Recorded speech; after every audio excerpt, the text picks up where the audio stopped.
Fala galera, beleza? Tudo tranquilo? Tudo na paz? Cara, hoje vamos dar início à nossa primeira aula lá do mini curso de calorimetria, né? Calorimetria é o início da Física 2. Primeiro, cara, antes de eu falar de calor, eu tenho que falar de temperatura. O que é temperatura? Cara, temperatura é o grau de agitação molecular, certo? Então, o grau de agitação dessa molécula vai ser a temperatura, ou seja, perceba que a temperatura está diretamente conectada à velocidade. Então, esclarecendo de uma forma mais ampla, a temperatura está relacionada à energia cinética molecular. Só que de uma molécula, não, do conjunto de moléculas. Então, a temperatura está conectada com a energia cinética média, ou seja, a média de todas as moléculas. Então, a temperatura está diretamente ligada com a energia cinética, ou seja, a temperatura é o grau de agitação molecular. De um jeito mais simples, de um jeito mais bonitinho, a temperatura é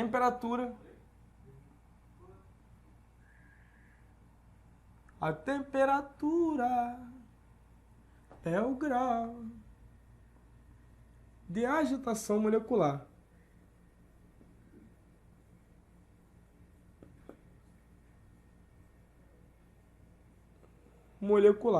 Então, cara, eu já vou colocar uma setinha aqui, ó, de malandro, que eu vou colocar a temperatura,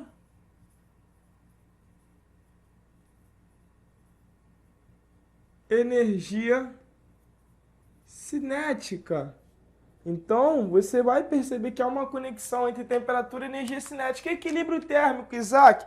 Agora que explicamos temperatura, o equilíbrio térmico é basicamente quando dois corpos eles atingem o mesmo grau de agitação molecular, certo? Ou seja, eles estão sobre a mesma temperatura. Então, como a gente pode diagnosticar isso? Equilíbrio térmico, vamos lá.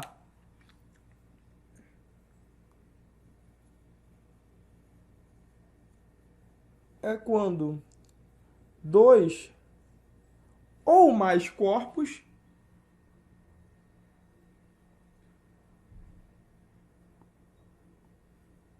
estão sob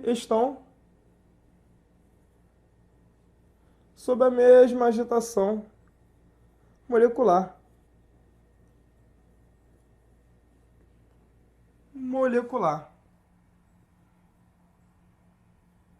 Isaac, caramba, eu entendi temperatura, agora eu consigo entender equilíbrio térmico. Você consegue entender equilíbrio térmico por quê? Como eu posso afirmar que um corpo está à mesma temperatura? Se eu pego um corpo A, se eu tomo um corpo A e falo que ele está à mesma temperatura, se eu pego um corpo A, um corpo B e um corpo C. Se eu falo que A está à mesma temperatura de C e B está à mesma temperatura de C, eu chego à conclusão que A também tem a mesma temperatura de B. Então, se eu tomo três corpos, eu tenho um corpo A, eu tenho um corpo B e eu tenho um corpo C. Então, se eu falo que A é igual a C e B é igual a C, eu chego à conclusão que A é igual a B. Ou seja, o A e B estão na mesma temperatura. Então, mediante isso, a gente já consegue entrar em calor. Cara, calor é calor. Calor, cara, é basicamente uma energia térmica em trânsito. A princípio, eu vou falar que é a energia térmica em trânsito que está diretamente ligado à agitação molecular, ou seja, à temperatura. Então, o corpo que está a uma maior temperatura, ele tende a ter uma quantidade de energia térmica maior, ou seja, uma quantidade de calor maior, visto que a temperatura está conectada com a quantidade de calor. Ah, Isaac, então o corpo mais quente, a tendência do corpo mais quente é ceder calor para o corpo que não está tão quente como ele. Isso aí. Então o corpo mais quente cede calor. Então o calor cedido ele vai ser igual ao calor recebido. Então tudo que eu cedi vai ser igual ao que o cara lá vai receber. Show de bola? Então calor é energia térmica em trânsito. Calor.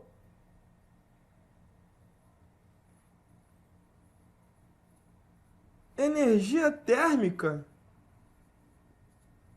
em trânsito.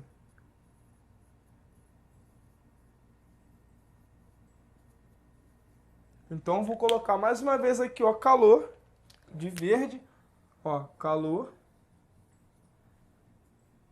temperatura.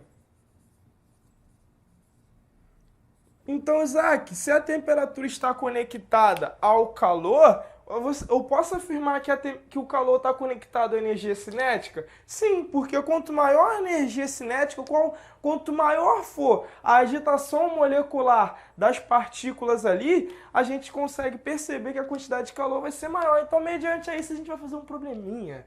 Show de bola para a gente ver se realmente entendemos, ver se realmente estamos no mesmo parâmetro, na mesma linha de raciocínio, para você conseguir desenvolver mais exercícios, sacou? Vamos lá, vamos para um exercício de fixação, uma questão bem simples, vamos lá. Uma garrafa térmica ideal que contém 500 centímetros cúbicos de café a 90 graus Celsius, acrescentamos mais 200 centímetros cúbicos de café a 20 graus Celsius. Admitindo que haja trocas de calor entre as massas de café, a temperatura final será de... Cara, como eu citei, o módulo do calor cedido vai ser igual ao módulo do calor recebido. Então, mediante a isso, ou seja, se eu cedi, eu estou perdendo, né? Em contrapartida, a pessoa para quem eu cedi está recebendo.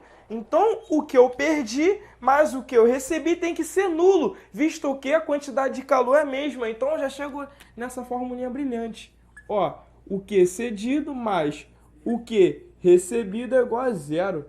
Pô, facinho, tranquilinho. Então, o que eu vou fazer? Perceba aqui, ó, houve variação de temperatura. Então, aqui eu já vou ter que conectar lá no calor sensível, que eu vou falar com mais clareza na segunda aula. Então, vamos lá. Aqui, ó, Q é igual a M vezes C vezes delta θ. Sacou? De boassa. Então, o que eu vou fazer aqui, cara? Perceba que eu estou falando do mesmo material, certo? Então, tudo aqui vai ter a mesma coisa, ele vai ter o mesmo calor específico. Então, o calor específico vai embora na minha equação. Então, eu vou ter, ó, massa A vezes o calor específico, variação de temperatura, um estado final menos o estado inicial. O final é o que eu quero, que é a temperatura de equilíbrio térmico. Então, ó, vou colocar θ final menos o inicial, 90 graus Celsius. Certo? Mais massa B vezes C vezes o θ final também, que é a temperatura de equilíbrio, menos 20, que foi o inicial. Isso tem que ser igual a zero, ou seja, o cedido é igual ao recebido. Cara, aqui, ó, o calor específico vai embora, certo? Estou falando do mesmo material, foi embora. Agora eu só vou substituir as massas e encontrar a temperatura, bem simples, né? Então a massa aqui que ele me forneceu, 500 centímetros cúbicos. Então eu tenho 500 centímetros cúbicos, certo? Vezes a temperatura final menos 500 vezes 90, ó, mais 200 vezes temperatura final menos 200 vezes 20 é igual a zero. Poxa, olha o zero indo embora aqui, ó. Ó, perceba que tudo aqui está multiplicado por 100, então eu posso dividir tudo por 100. Ficar bonitinho, ó. 0 com 0, 0 com 0, foi. E o que sobrou pra gente? 5θf mais 2θf. Ah, isso vai dar 7θf. Então, eu sei que 7 vezes a temperatura de equilíbrio térmico, ó, menos 90 vezes 5 dá 450, menos 450, certo? Ó, menos 20 vezes 2, ou seja, 40. É igual a zero. Perceba, se eu jogar para o outro lado, eu vou ter que 7θf é igual a 490. Que simples, né? 7θf é igual a 490. Então, para qual valor de θf, 7 vezes θf, eu tenho um resultado de 490. Então, a temperatura tem que ser 70 graus Celsius. Ah, 70 graus Celsius. Por quê? Ó, 70 vezes 7, eu tenho um resultado 49 e o gabarito letra C. Tranquilo, questão fácil, de boa. Valeu, galera. Espero que vocês tenham entendido. Na próxima aula eu falo de calor sensível com mais profundidade. Fui!